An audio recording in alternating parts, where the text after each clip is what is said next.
The rain poured heavily over the city that night, washing the streets with a cold silence, as if heaven itself wanted to cleanse the hidden sins of the world. Behind the tall iron gates and polished marble walls of an enormous mansion lived Augusto Vasquez, a man who had everything money could buy: power, prestige, luxury. And yet, the one thing he lacked was peace. Since the tragic death of his wife during childbirth, Augusto had become a ghost of himself. Once full of laughter and ambition, he now lived for his business alone.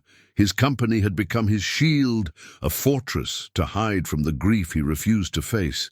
The mansion, filled with maids, cooks, and security guards, was pristine, but lifeless, a monument to emptiness. Only his infant son, Michael, brought any trace of warmth into that cold house. The boy was barely 8 months old, innocent, pure, and completely unaware of the sorrow that surrounded him. But Augusto could hardly look at him. Every time he did, he saw his wife's face. He saw love, and it hurt too much. So he buried himself in meetings, phone calls, and deals that had no meaning, leaving others to care for his child. To him, fatherhood was another duty that could be delegated. And that's how Helena came into their lives. She was quiet, almost invisible, a woman in her late 20s with soft brown eyes and a face marked by hardship. She'd been hired as a maid to keep the mansion spotless. No one paid her much attention, but Helena carried something that no money could buy: compassion, a warmth that came from her soul, not her appearance. From the first day, baby Michael reacted differently to her. While he often cried in the arms of the expensive nannies, he would fall silent the moment Helena entered the room. She'd hum softly, old lullabies her own mother had once sung to her, and the child would smile. The other maids whispered about it. "That baby's bewitched by her," they'd say, half joking. But Helena never paid attention. She had her own secret grief. Months earlier, she had lost her newborn son. Poverty, hunger, and a hospital that didn't care enough, all had conspired to steal her child. She still woke at night, hearing his cries that weren't really there. Her arms ached for a baby that was gone, and so when she saw Michael, so small, so fragile, so motherless, something deep inside her stirred. That night, it rained again. A storm howled outside as lightning cut across the sky. Most of the staff had gone home early. Only Helena remained, cleaning the kitchen after midnight, when she suddenly heard it. A desperate cry echoing from the nursery. She froze, heart pounding. Then, without thinking, she ran upstairs. There was Michael, writhing in his crib, face red, tiny fists clenched. His cry was raw, hungry, terrified. She searched for the nanny. Gone. The bottle. Empty. There was nothing. And in that moment, instinct overpowered logic. Tears filled Helena's eyes. She picked him up, gently whispering, "It's okay, my love. It's okay, sweetheart." Her heart broke as she felt his little body trembling. Without hesitation, she sat down, unbuttoned her blouse, and brought him close. Michael latched instantly, his cries fading into soft breaths. Helena sobbed silently, rocking him as thunder roared outside. It wasn't just milk she gave. It was love. It was life. Her body remembered what it was to be a mother, and for a few sacred minutes, the emptiness in both their souls was filled. The world disappeared. Only the rain, the heartbeat, and a divine silence remained. But fate has a way of revealing even the most innocent of secrets. Morning came. Augusto awoke early, irritated by a business call that went wrong. As he walked down the long hallway toward his office, he heard laughter. Soft, innocent laughter. It came from his son's room. A strange warmth touched his chest for the first time in months. Maybe the boy was finally happy, he thought. Smiling faintly, he pushed the door open, and then everything stopped. There, sitting in the rocking chair by the window, was Helena, her uniform slightly unbuttoned. Michael lay peacefully in her arms, suckling, half asleep, blissful. For a second, Augusto's mind couldn't process what he saw. Then fury exploded inside him, his vision blurred with disbelief and rage. "What in God's name are you doing?" he shouted. Helena gasped, startled, frozen in shock. "Sir, please! He was crying, and no one was here. I only—" "Silence!" he barked, striding forward and snatching the baby from her arms. Michael began to cry, instantly, startled by his father's harsh voice. "Are you insane?" Augusto roared. "How dare you touch my son like that?" Tears streamed down Helena's face. "He was starving, sir. I couldn't let him suffer." But Augusto didn't want to hear another word. His anger wasn't just at her. It was at himself, at his grief, at the world that had taken his wife. He couldn't stand to see tenderness he no longer understood. "Pack your things," he ordered coldly. "You're fired. Leave this house immediately." Helena stood motionless, trembling. "Please, I meant no harm." "Out." Her voice broke as she whispered, "May God forgive you." Then she walked out, tears falling silently, her heart shattered. That night, the mansion was darker than ever. Michael cried for hours. No lullaby, no bottle, no soothing hands could calm him. His tiny body trembled, his voice cracked with exhaustion, but still he cried. The next morning, Augusto's eyes were hollow. He hadn't slept. Every cry from his son echoed in his head, louder than any business deal, louder than his pride. The doctor said it was nothing physical. "He's missing someone," the man said softly. "Infants can feel absence, you know. Sometimes love is the best medicine." Augusto said nothing, but the words haunted him. Every time he closed his eyes, he saw Helena's face, the pain, the sincerity, the love in her eyes as she tried to explain. "He was starving, sir. I couldn't let him suffer." Those words burned in his mind, and slowly guilt began to creep in, the kind of guilt that cracks the armor of even the hardest heart. Days passed. Michael grew weaker. He refused to eat. Augusto, desperate, called every doctor he could find, but nothing worked. And one night, as he sat alone in his office, unable to work, his gaze fell upon a pile of employee records on the desk. Helena's file lay among them. He picked it up, absent-mindedly, and what he read stopped his breath. Under personal history, a note was written: "Lost her newborn son 6 months ago, still in mourning." Augusto froze. His hands trembled. The paper slipped from his fingers. Suddenly, the image of Helena holding his son wasn't disturbing. It was heartbreaking. She wasn't crossing a line. She was giving life. She was healing herself by saving his child. And for the first time in years, tears welled up in the millionaire's eyes.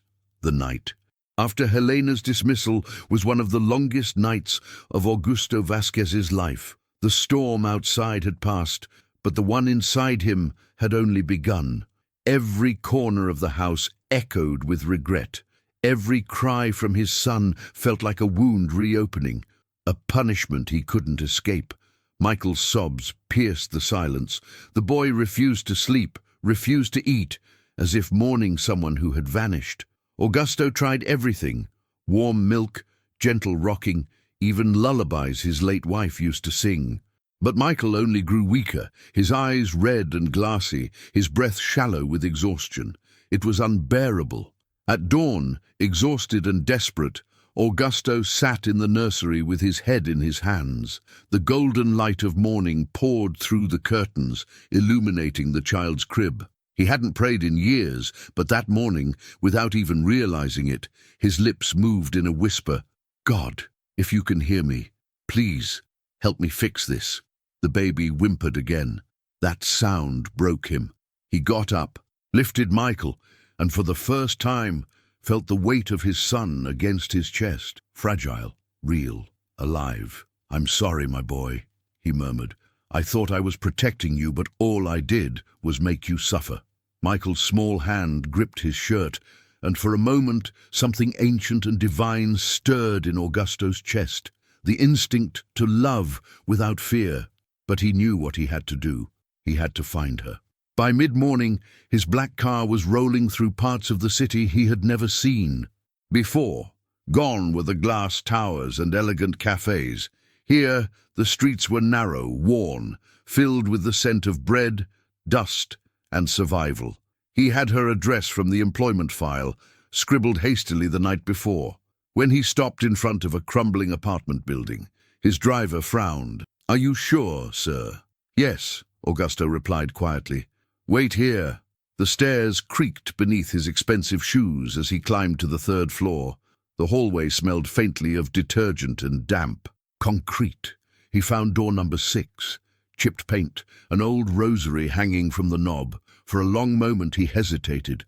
His pride wanted him to leave. His heart told him to stay. He knocked. Footsteps approached, slow, cautious. Then the door opened. Helena stood there. Her face was pale, framed by loose hair. There were faint shadows under her eyes, the kind that come from sleepless nights and silent tears. When she saw who it was, her lips parted slightly, not in surprise, but in disbelief. "Mr. Vasquez," she whispered. He lowered his gaze, ashamed. "Helena, may I come in?" She didn't answer at first. Then she stepped aside. Augusto looked at the photo and understood instantly. He turned to her. "That's him, isn't it?" Helena nodded, her voice breaking. "Gabriel, he would have been 1 year old last month." Augusto's throat tightened. I'm so sorry." She sat at the edge of a chair, her hands trembling slightly. "Why are you here, Mr. Vasquez?" He took a deep breath. "Because I was wrong. Because I judged you without knowing. I found your file. I know what you've been through, and I know that what you did that night wasn't out of disrespect. It was out of love." Her eyes glistened. "Love doesn't always look proper to the world," she said softly.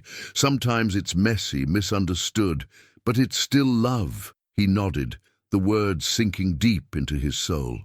"I came to ask you to come back," he said quietly. "Michael hasn't been the same. He misses you.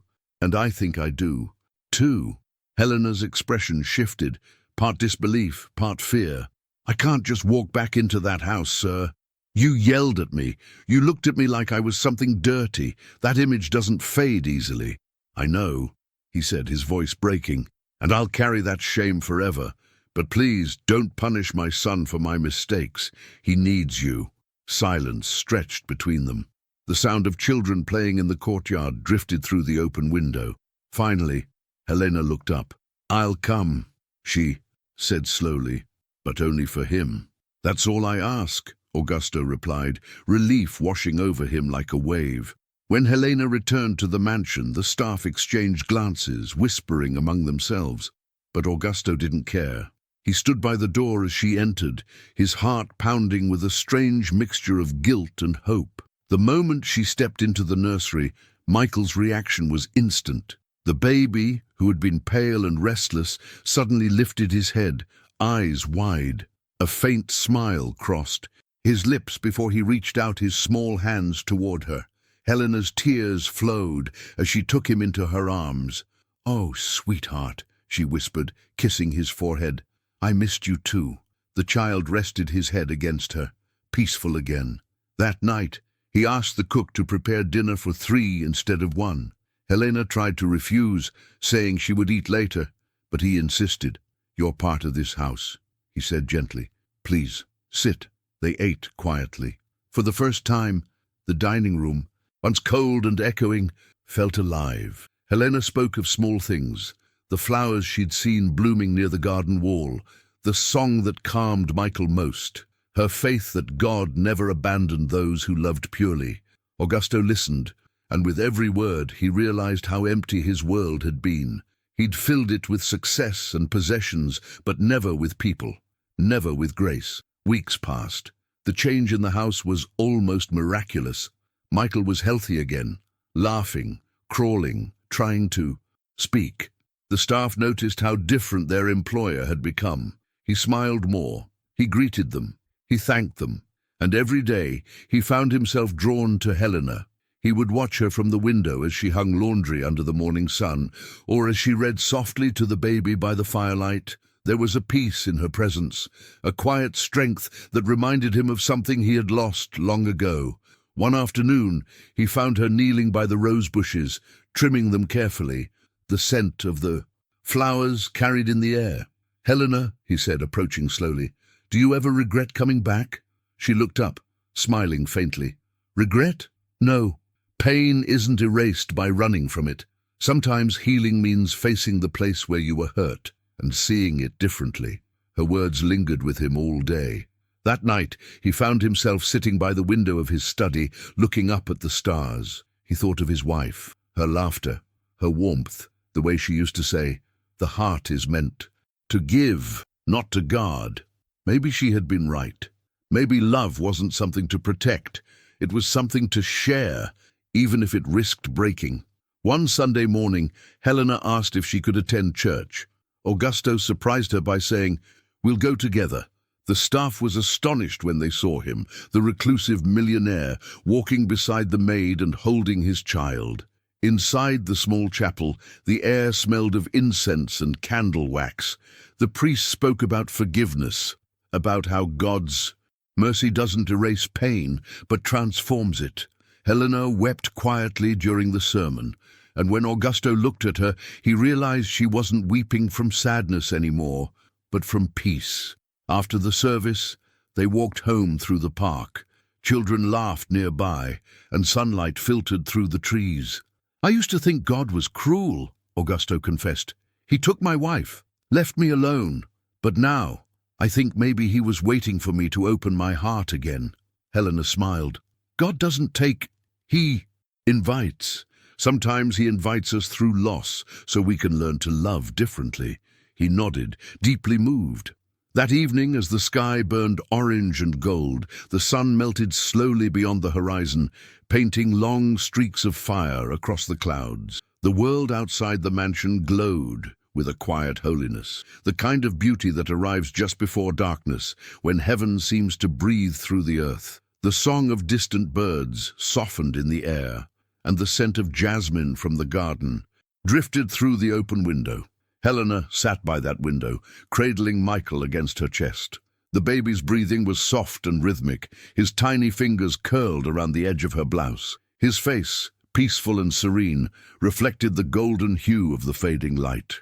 She rocked him gently, humming a lullaby so faint that it was almost a prayer. Her eyes, though calm, carried 1,000 memories, the pain of loss, the weight of days when faith was her only strength, and the gratitude of being in this house again, holding the child who had unknowingly healed her heart. Every rise and fall of his breath reminded her of Gabriel, the son she had lost, the angel she still felt near whenever she prayed. She whispered softly, "Sleep, little one. The world is kind when we trust God to hold it." She didn't hear Augusto enter. He paused in the doorway, not wanting to disturb the fragile peace that seemed to fill the room like light itself. For a long moment he just stood there, watching them. The image was so simple yet so divine, a woman and a child wrapped in silence and faith. It reminded him of something sacred, something eternal. The once proud man, who had spent years surrounded by luxury, power, and isolation, felt tears gather behind his eyes. He realized that what stood before him was not just a scene of tenderness, it was a revelation. "You know," he said finally, his voice almost trembling, "the house feels different now." Helena smiled, her eyes still on the child. "It's not the house that changed, sir," she replied softly. "It's the heart inside it." Her words cut through him like a gentle truth, painful and healing all at once. He stepped closer, his shoes soundless on the carpet, and for the first time, he looked at her not as an employee, not even as a guest, but as someone sent into his life for a reason he couldn't yet name. "Helena," he said, his tone low, sincere, almost shy. "Please, don't call me sir anymore. My name is Augusto." She turned to him then. Her eyes, deep brown and full of light, met his, and in that gaze something passed between them. Not romance, not yet, but recognition, the kind that happens when two souls finally see each other beyond status, beyond pain, beyond pride. "All right," she said after a moment, her lips curving into the faintest smile. "Augusto." The way she spoke his name sent a shiver through him. It wasn't just a word, it felt like a blessing. For years people had spoken his name, with fear, respect, or ambition, but from her lips it sounded different, human, gentle, alive. It sounded like forgiveness. He took a slow breath, trying to steady the rush of emotion rising in his chest. "I don't know what the future holds," he began, his voice low, steady, sincere. "But I want you to know something. You didn't just save my son, you saved me." Helena's eyes shimmered, and for a second she couldn't speak. Then she lowered her gaze, her hand stroking the baby's soft hair. "No, Mr. She stopped herself, smiled faintly, and corrected, "No, Augusto, I didn't save you. God did. I was just there to remind you that he never left." Those words landed deep in him, deeper than any sermon, any philosophy, any business wisdom he had ever heard. They carried weight, the kind that only comes from someone who has suffered and still chosen love. Outside, thunder rolled softly across the hills, but it wasn't the kind that threatened rain. It was a quiet rumble, like the earth, exhaling after a long silence, the sound of renewal. The wind shifted, cool and fragrant, brushing through the curtains like a tender spirit. They stood there for a while in silence. Michael stirred slightly in her arms, sighed, and went still again. The clock on the wall ticked softly, marking each sacred second. "Do you pray every night?" he asked suddenly, as if the question had waited years to be spoken. Helena nodded. "Yes. Even when I don't know what to say, I still pray. Sometimes I just sit quietly and let my heart speak. God listens to silence too." He smiled faintly. "I used to pray once. Then, after my wife died, I stopped. I thought God had taken everything from me." Helena looked at him with deep compassion. "He never takes to destroy, Augusto. He takes to transform. Sometimes we only understand his plans when we finally surrender our own." Her words sank into him like healing balm. For the first time, he felt that maybe, just maybe, God hadn't abandoned him after all. Later that night, after everyone had gone to bed and the house had grown quiet, Augusto found himself wandering down the dim hallway toward the nursery. The moonlight, pale and soft, spilled through the high windows, bathing the walls in silver. He opened the door slowly. The room glowed faintly in the lunar light. The air smelled of lavender and milk, the scent of peace. Michael slept soundly in his crib, his tiny chest rising and falling like waves upon a gentle shore. Beside him, Helena sat, in the rocking chair, asleep, her head tilted slightly to the side. Her hand rested on the crib's edge, protective, tender, instinctive. A few strands of hair fell across her face, and the moonlight caught them, turning them to threads of silver. For a long while, Augusto just stood there, watching, breathing, feeling. The scene pierced him with an ache that was both sorrow and joy. It was the kind of beauty that humbles you, the kind that reminds you how fragile and sacred life really is. He thought of all the nights he had spent in this same house, surrounded by silence and shadows, mistaking solitude for peace.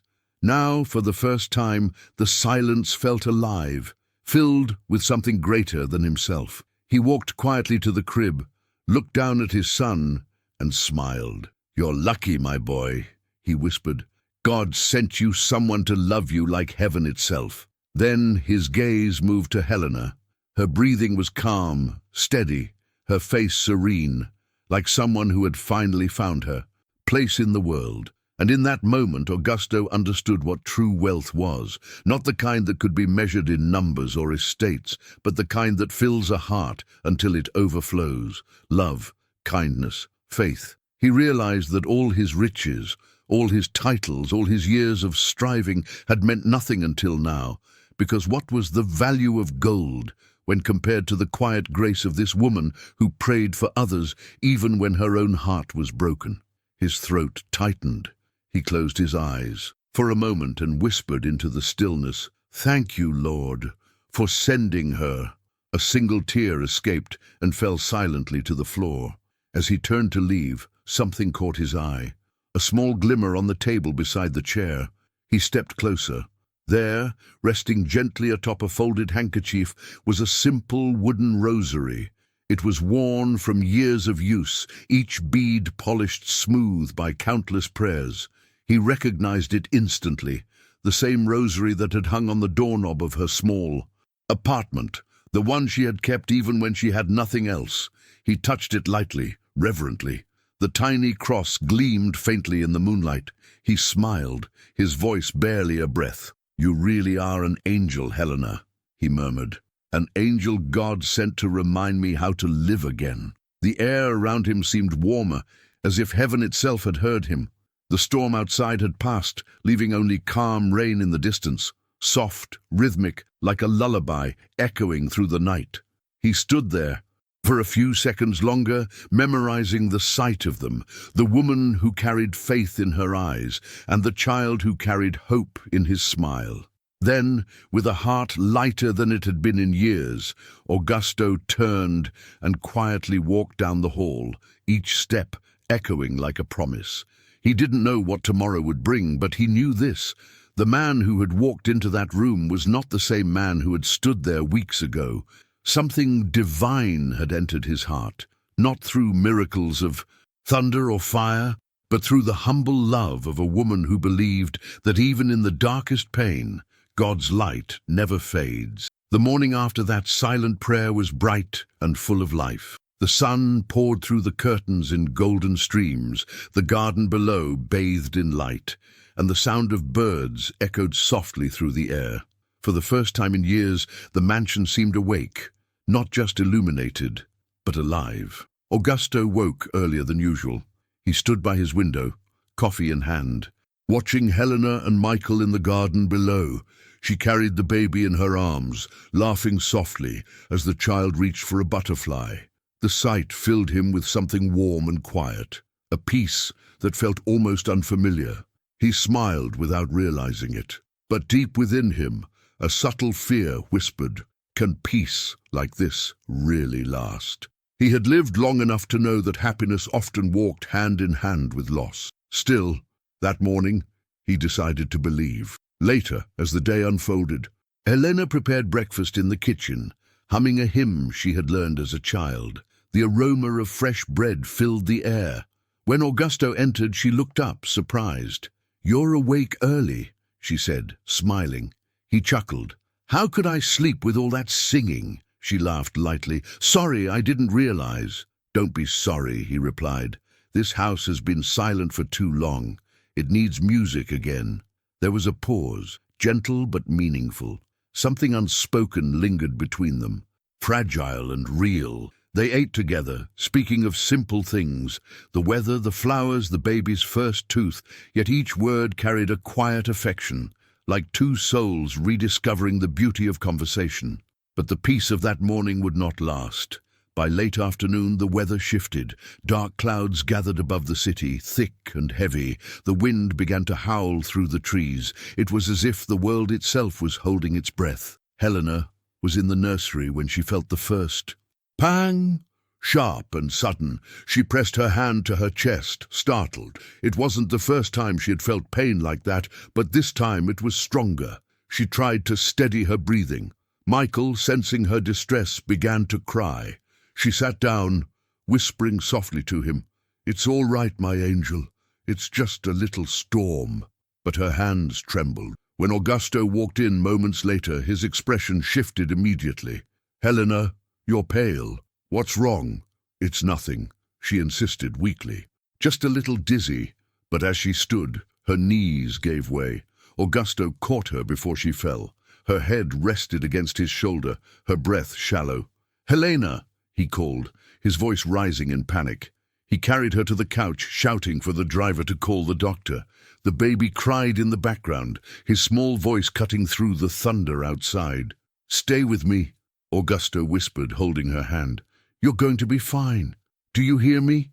You're going to be fine." Her lips moved, faintly.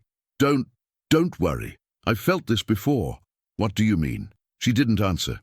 The doctor arrived quickly, an older man who had served the family for years. He examined her with a frown, then turned to Augusto with quiet concern. "She's been pushing herself too hard," he said. "Exhaustion, stress, and something else. Her heart is weak."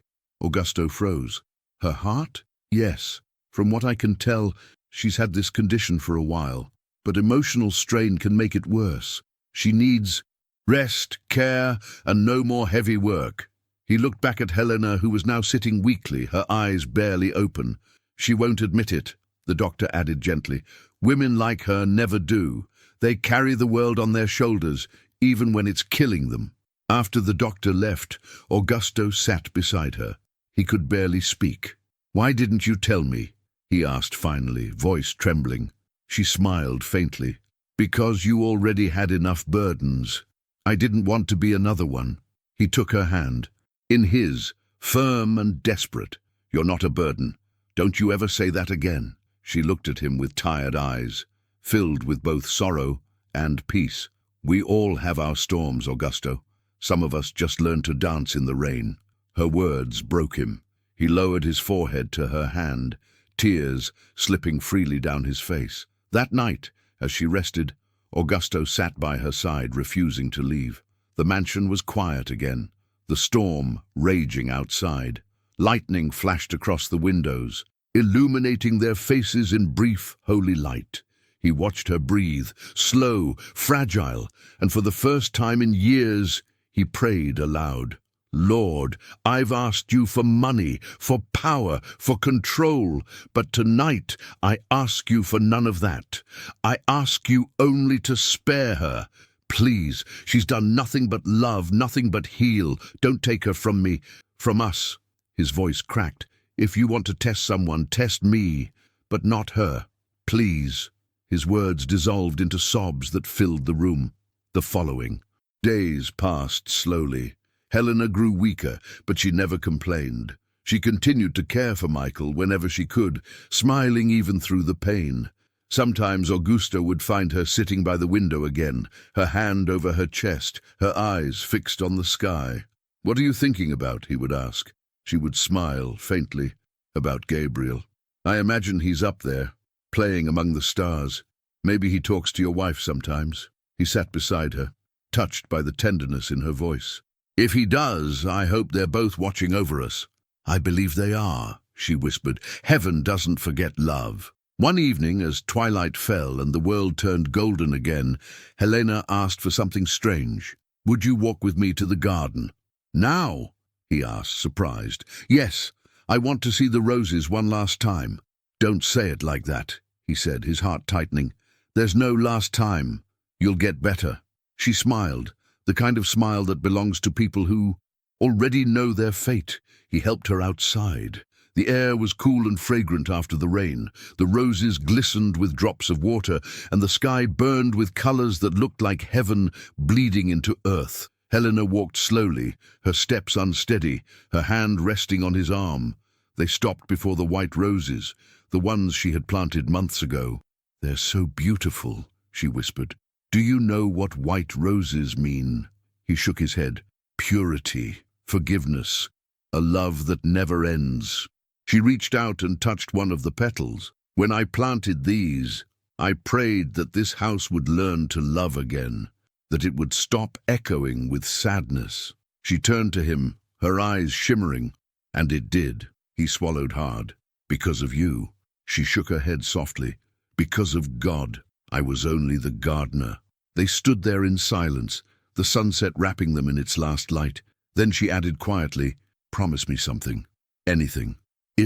If I don't make it, promise me you'll keep the faith. Promise me you'll tell Michael about God, about love, about forgiveness. Promise you'll never close your heart again." He felt the world collapse inside him.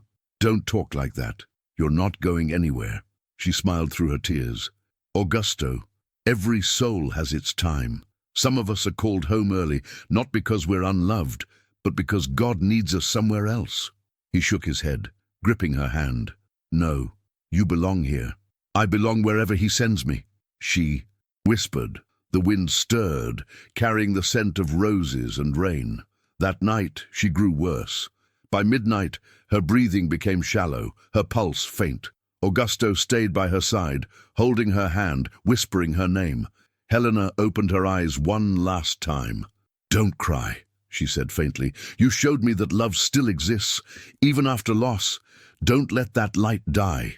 He bent closer, his tears falling onto her hand. "Helena, please, stay. I can't lose you too." She smiled weakly. "You won't. I'll be right here. her hand pressed gently against his chest. "In there, that's where love lives." Then her eyes slowly closed. The clock struck midnight. A soft sigh escaped her lips, and then silence. The room froze. Augusto held her hand long after her spirit had left, unwilling to accept the truth. The only sound was the faint ticking of the clock and the rain beginning to fall again. When he finally stood, he felt hollow. Yet, in that hollow space, something glowed faintly. Her rosary was still beside her. He picked it up and kissed it, whispering through his tears, "Thank you, Lord, for letting me love one of your angels." Days later, after the funeral, a small, quiet ceremony beneath the very roses she had planted, the mansion seemed changed forever, but not with emptiness, with peace. Michael grew stronger every day, laughing, playing, filling the halls with the very life Helena had prayed for. And every morning, Augusto visited the garden. He would kneel before the white roses, touch their petals and pray. Sometimes he swore he could still hear her voice in the wind. "Keep the faith, Augusto. Don't close your heart." And he never did. He began to open his home to others, widows, orphans, those in need, creating a foundation in Helena's name. He dedicated his wealth not to power, but to compassion. The world began to know him not as the cold millionaire, but as the man who had been changed by love. Years later, on Michael's 10th birthday, Augusto stood with the boy in the garden. The roses were in full bloom. "Father," the boy asked, "who planted these?" Augusto smiled. "An angel, my son. One who taught me that the greatest riches are the ones you can't see." Michael touched a white rose, his small fingers brushing the petals. "Are angels real?" "Oh, yes," Augusto said softly. "Sometimes they walk among us. Sometimes they clean our floors, sing to our children, and change our hearts forever." The wind stirred again, carrying the faint scent of roses and something else, something holy. Augusto closed his eyes, whispering, "Thank you, Helena." And for a moment, he could almost swear he heard her laughter echoing in the distance, light and eternal, like heaven smiling through the flowers. Days passed, then weeks. The mansion that once echoed with silence now carried a softer hum of life. Laughter, real, unforced laughter, sometimes filled the halls again. For the first time in years, Augusto felt something close to peace, yet deep. Inside, a quiet storm brewed. Gratitude and guilt often battled within him, each memory of Helena's sacrifice replaying in his mind like an old film he couldn't turn off. One afternoon, while reviewing papers in his office, Augusto found himself distracted. The numbers on the page blurred, fading into nothing as his mind drifted back to that unforgettable moment. The image of Helena holding Michael close, the look of peace on her face, even when she knew he might misunderstand her actions. Single act had shattered the cold shell around his heart. He leaned back in his chair, closing his eyes. "How could I ever repay her?" he whispered to himself. Helena, meanwhile, continued working quietly, never seeking attention or reward. Her days were simple, tending to Michael, keeping the house in order, and saying her quiet prayers each morning before dawn. Sometimes in the early hours, Augusto would pass by the kitchen and see her standing by the window, her hands clasped, moving silently. It moved him more than any sermon ever could. One morning, as a gentle rain tapped against the glass, Michael toddled into the kitchen, his little feet slapping against the marble floor. Helena laughed, scooping him up and kissing his forehead. "You're growing too fast, my angel," she said softly. Her voice carried warmth, the kind of tenderness that made even the coldest heart thaw. Augusto watched from the doorway, unseen. A pang of emotion pierced his chest. Admiration, but also something deeper, something he hadn't allowed himself to feel since his wife had passed away. Later that day, he invited Helena to sit with him for coffee in the garden. It was the first time he'd done so. She hesitated at first, unsure if it was appropriate, but his smile eased her doubt. "Please," he said gently, "it's not a command, it's a request." They sat across from each other beneath the old oak tree, the air rich with the scent of wet earth and jasmine. "You've been lately," Augusto said, stirring his coffee absently. "Is something troubling you?" Helena shook her head. "Not troubling, sir." She caught herself, smiling faintly. "Augusto, it's just, sometimes peace feels strange when you've lived with pain for too long." Her words struck him like truth wrapped in poetry. He looked at her for a long time, noticing the faint lines near her eyes, not of age, but of endurance. "You speak as if you've carried more than your share of burdens," he said. She hesitated, then nodded. "Everyone carries something, Augusto. Mine just happened to take longer to heal, but faith kept me walking, even when I couldn't see the path." He felt the air shift between them. "Helena," he said after a moment, "when I lost my wife, I thought God had abandoned me. I built walls around myself, hid behind work, money, anything to avoid feeling again. But when I saw you with my son, it was like those walls started to crumble." She looked at him. Compassion. "Sometimes God doesn't knock down walls, Augusto. He sends someone to walk beside them until we open the gate ourselves." Silence fell, the kind of silence that speaks louder than words. The rain had stopped, and sunlight filtered through the clouds, painting her face with soft gold. In that light, she looked almost otherworldly. That night, Helena went to her small room, but sleep would not come. She sat by her bedside, holding her rosary, whispering prayers of gratitude. Confusion. Her heart was beginning to feel things she didn't understand.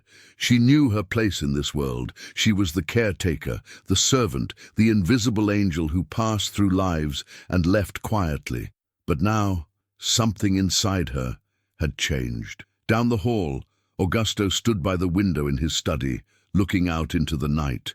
The moon hung low, silver and solemn.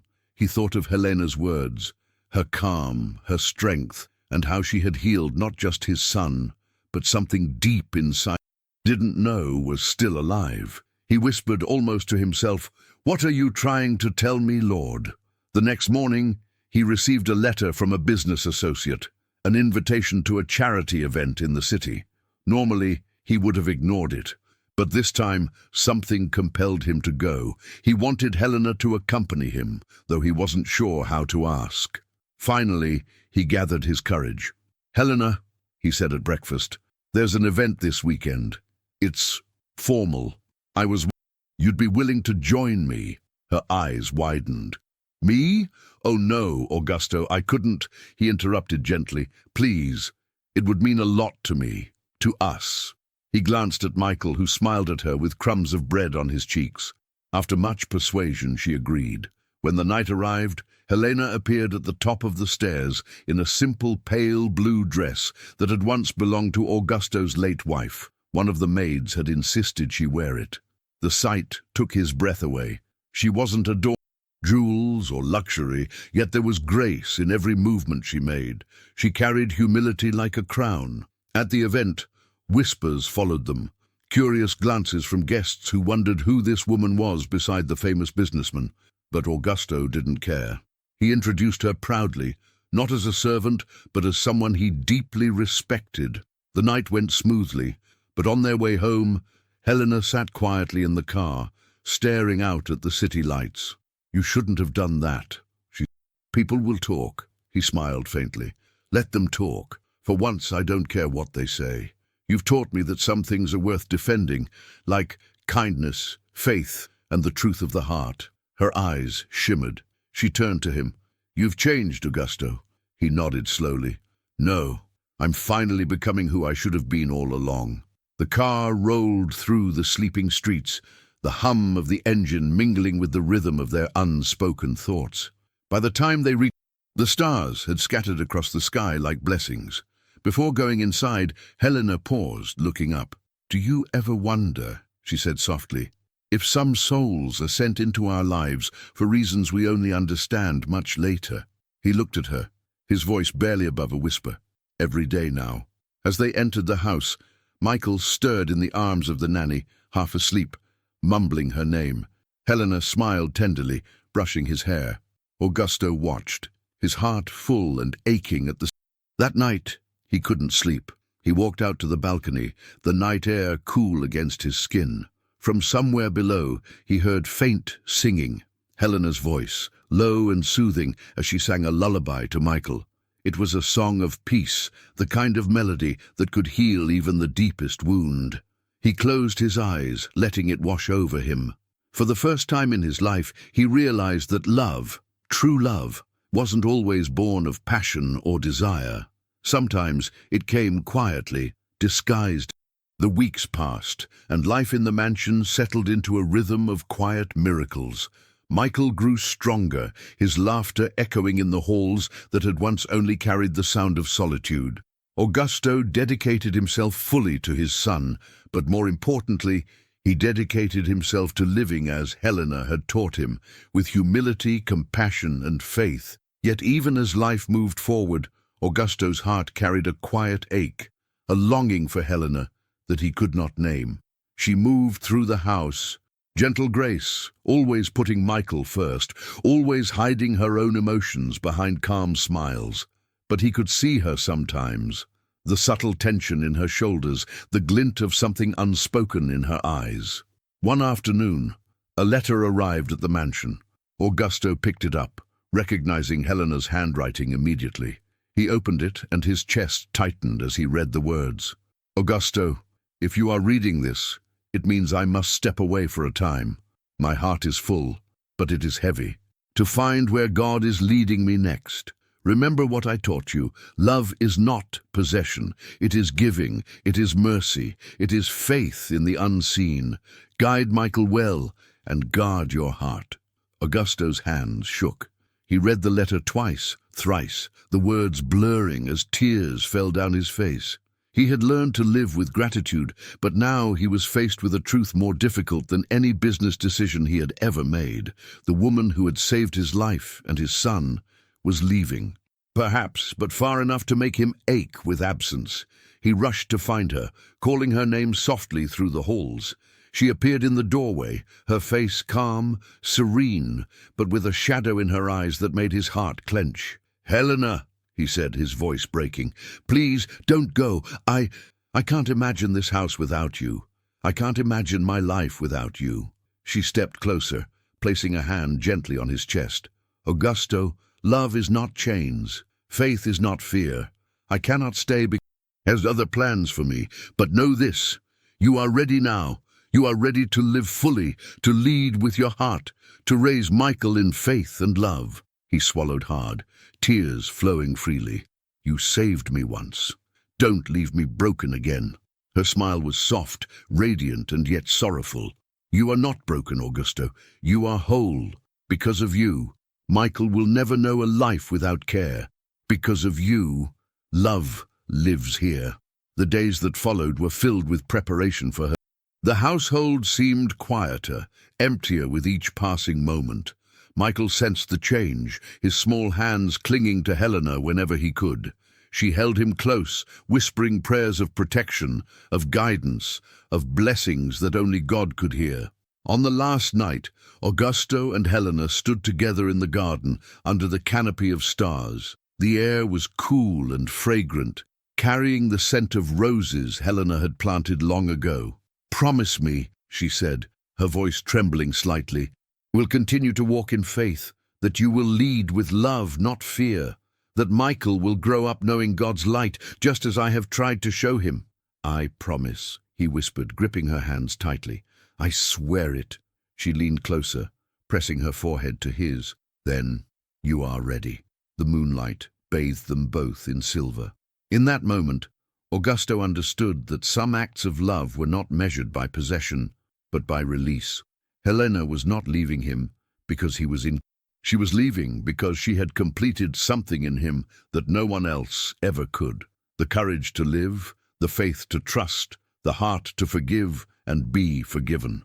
The next morning, she departed quietly, leaving behind only her rosary and a letter.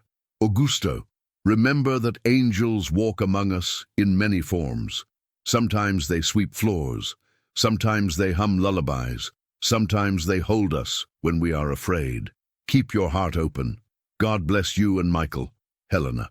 Augusto stood Long after the carriage had disappeared, holding the rosary tightly, tears streamed down his face, yet his heart felt full in a way it never had before. He returned inside, holding Michael close. "Do you remember what Helena taught us?"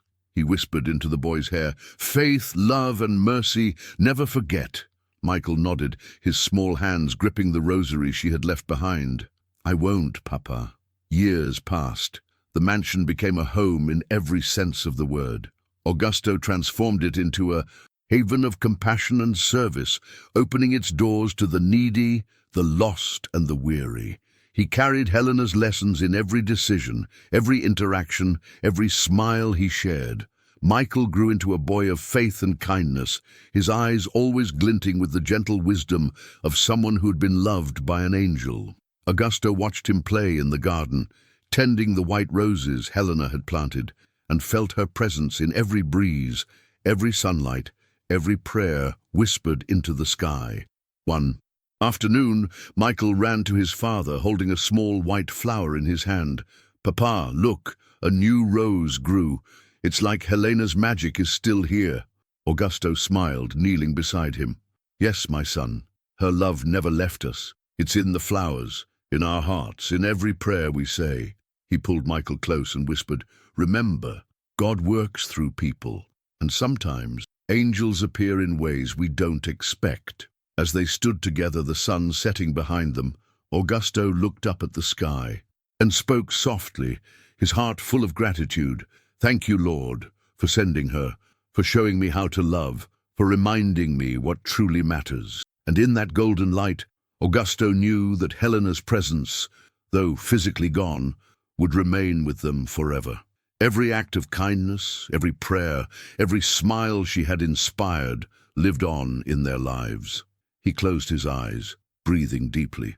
Peace washed over him, not the fleeting peace of wealth or success, but the eternal peace of faith, love, and redemption. The roses swayed gently in the evening breeze, and Augusto smiled through his tears, knowing in his heart that true wealth was never in gold or possessions. It was in love given freely, in hearts opened, in lives transformed by grace. "Helena," he whispered, "you were an angel, and your work continues through us." The wind carried his words, soft and sacred, through the mansion, through the garden, through the lives of every soul touched by their story. And for the first time in his life, Augusto knew complete joy, not because life had been perfect, not because pain had vanished, but because he had finally understood the profound miracle of love, faith, and forgiveness, the kind that transforms hearts and leaves blessings that endure forever. The mansion, once a place of cold silence, was now a sanctuary of light, and the heart of a man who had lost everything had learned to beat with purpose, with devotion, and with the eternal memory of the angel who had changed his life forever. And in that light, Augusto, Michael, and every soul blessed by Helena's presence knew this truth. Some gifts are not seen, not measured, and not owned. They are felt, shared, and carried forward, eternal, sacred, and holy. The story ends not with sorrow, but with a promise that love given freely, faith lived fully, and hearts open to God's grace will always bear fruit in ways both seen and unseen. And for the people who read or hear this story, let it be a reminder: life may test you, storms may come, but love, true, selfless, godly love, will always endure. Always.